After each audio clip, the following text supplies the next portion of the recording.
saya di Speak Channel. Di kesempatan yang bahagia ini saya akan coba menjelaskan tentang simple present tense. Semoga materi ini bermanfaat dan bisa kita pahami bersama-sama. Let's check it out. Oke, yang pertama kita akan membahas tentang apa itu fungsi dari simple present tense. Bisa dilihat di sini ada dua fungsi utama dari tense ini. Yang pertama adalah untuk mengungkapkan hal-hal yang diketahui secara umum. Contoh, the sun rises in the east. Matahari terbit dari timur. Contoh kedua, there are 7 days in a week. Ada 7 hari dalam seminggu. Nah, kedua pernyataan itu adalah kebenaran umum. Tanpa dijelaskan pun semua orang tahu. Yang kedua, fungsi dari simple present tense adalah untuk mengungkapkan suatu kegiatan atau kebiasaan sehari-hari. Contoh, she usually eats banana every day. Contoh kedua, they are always happy in this life. Oke, jadi kedua pernyataan itu atau kedua contoh itu menunjukkan kegiatan yang dilakukan dalam kehidupan sehari-hari dengan ditandai oleh usually dan always. Berikutnya, kita akan membahas tentang bentuk kalimat di dalam simple present tense. Seperti yang kita ketahui, ada dua jenis kalimat dalam bahasa Inggris. Pertama, kalimat verbal, kedua, kalimat nominal. Yang pertama, kita akan membahas tentang kalimat verbal. Di sini saya coba pisahkan antara dua bentuk formula di dalam kalimat verbal berdasarkan subjek yang akan kita gunakan sehingga pemahaman kita akan lebih mudah. Pertama, subjek I, they, dan you. Formulanya adalah subjek plus verb 1 plus complement untuk kalimat positif. Untuk kalimat negatif, subject plus do plus not plus complement atau pelengkap. Untuk kalimat tanya, do atau auxiliary plus subject plus complement.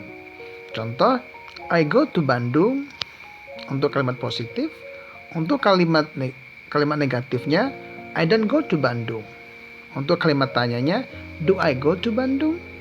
Sementara ketika kita menggunakan subjek she, he, it, ada perbedaan sedikit. Yang pertama adalah di dalam kalimat yang menggunakan subjek she, he, it, kita harus menambahkan s atau es di belakang kata kerja.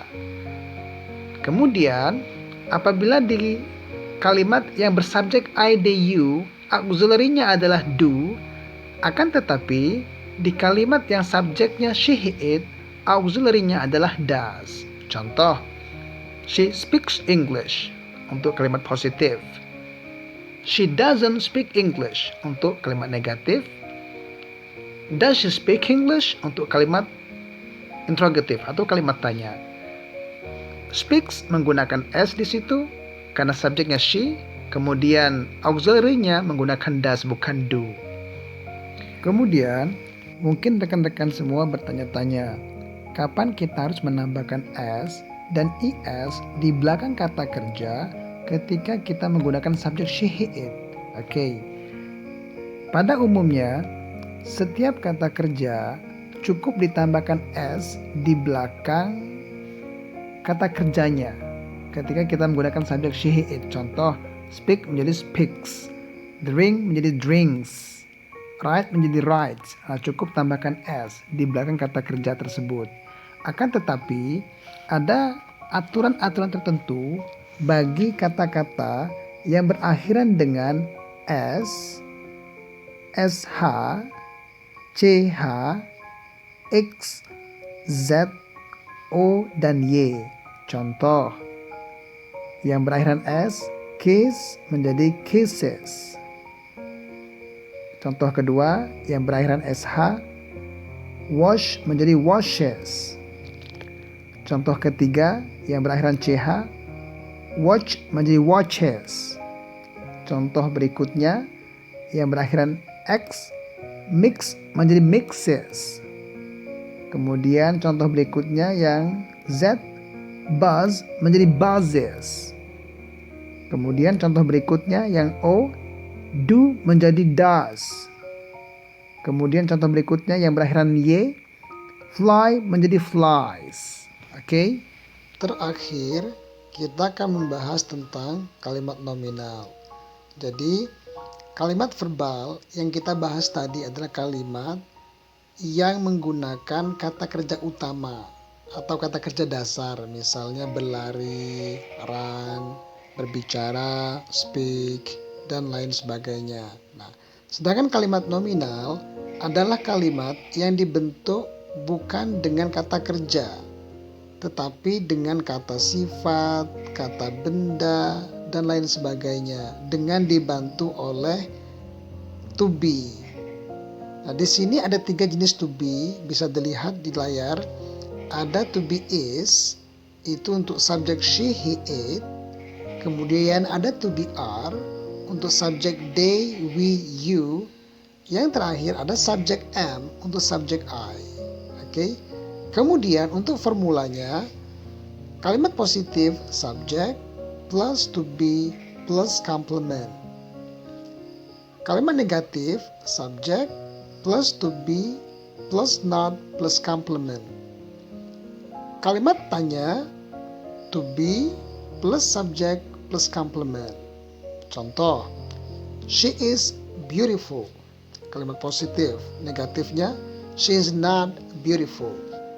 Kalimat tanyanya, is she beautiful? Oke. Contoh kedua, we are close friend. Kalimat negatif, we are not close friend. Kalimat tanyanya, are we close friend? Oke. Contoh terakhir, I am student. Negatifnya, I'm not students. Kalimat tanyanya, am I students? Oke. Jadi, kesimpulannya, kalimat nominal adalah kalimat yang dibentuk dengan kata sifat, kata benda, dan kata keterangan biasanya. Contoh, I am here. I sebagai subjek, am sebagai to be, here sebagai keterangan tempat. Oke, terima kasih telah menyaksikan video ini.